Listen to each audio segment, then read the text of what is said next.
আমাৰ এই ঘোনাপাৰা গাঁৱৰ ৰাইজৰ উদ্যোগত ঘোনাপাৰা গাঁৱৰে আমাৰ UPPL আৰু BJP কৰা যিসকল ৰাইজ আছে তেখেতসকলে নিজৰ নিজৰ দলটো ত্যাগ কৰি BPF দলত যোগদান কৰিবৰ কাৰণে এটা ডাঙৰ কাৰ্যসূচী লৈ পেলাই আজিৰ এই সভাখন তেখেতসকলে আয়োজন কৰিছে।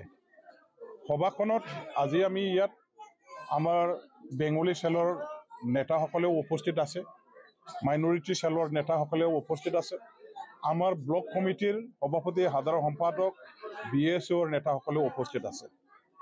আমাৰ কাৰণে খুব সন্তোষজনক এটা আজি মানে ডেভেলপমেণ্টটো হ'ল যে এই ঘোনাপাৰা গাঁৱৰে টোটেল 125 জনমান UPPL আৰু BPF মানে BJP কৰা ৰাইজে BPF দলত তেওঁলোকে স্বতঃস্ফূৰ্তভাৱে নিজৰ ইচ্ছামতে নিজৰ নিজৰ দল ত্যাগ কৰি আমাৰ দলত যোগদান কৰিছে।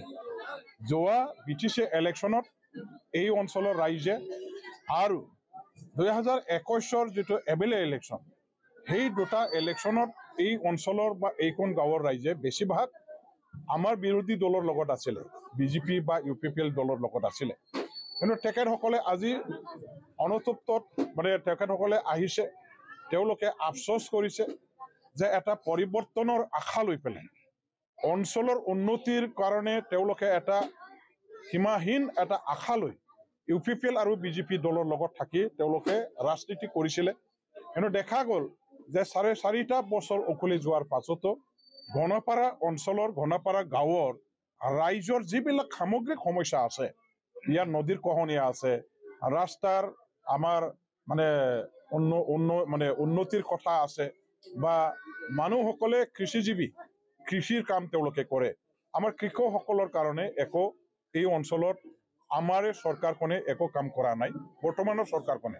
গতিকে যিখিনি আশা যিখিনি উদ্দেশ্য লৈ তেওঁলোকে UPPL বা BJP দলৰ লগত জড়িত হৈছিল যোৱা দিনবিলাকত দুটা ইলেকশ্যনত 2020ৰ BTC আৰু 2021ৰ MLA আৰু যোৱাবাৰ যিটো MP ইলেকশ্যন হৈ গ'ল, তিনিটা একেলগে MP ইলেকশ্যন লিখে, সেই তিনিটা ইলেকশ্যনতো তেওঁলোকে আমাৰ UPPL বা BJP দলৰ লগত আছিল।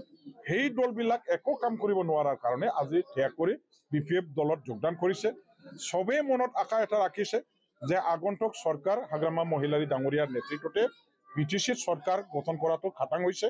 BTC অঞ্চলৰ ৰাইজে হাগ্ৰামাৰ ওপৰত পুনৰ আস্থা বিশ্বাস আকৌ ল'ব পাৰিছে। হাগ্ৰামা মহিলাৰী ডাঙৰীয়া দেৱেহে BTC অঞ্চলত সৰ্বাংগীন উন্নতিৰ কাম কৰিব পৰা এজন নেতা হয় আৰু এটা দল তেখেতে চলাই আছে।